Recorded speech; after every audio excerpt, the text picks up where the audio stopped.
watch the film Shell, starring Elizabeth Moss and Kate Hudson. It's streaming now on Paramount Plus.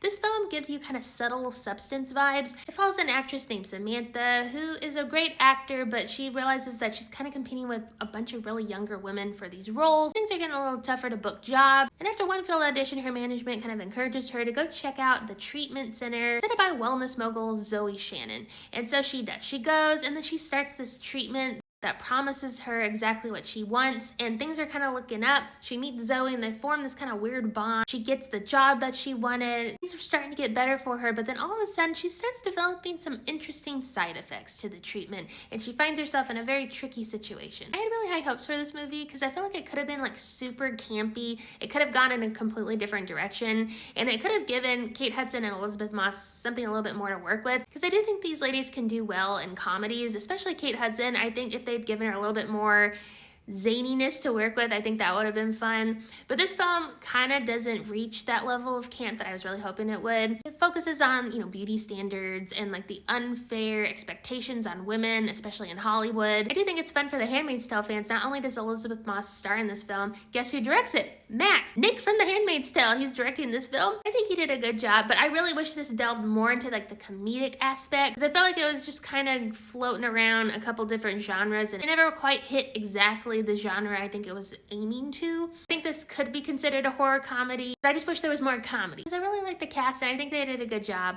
I do think this is a solid watch. Be prepared for a little bit of cheesiness. It's not The Substance. It is something else. So I don't know. I think it's worth a watch. I'd probably rate it like a 6.5 out of 10. And I like the cast in this film. I think they were fun. I just wish it had gone a little bit farther.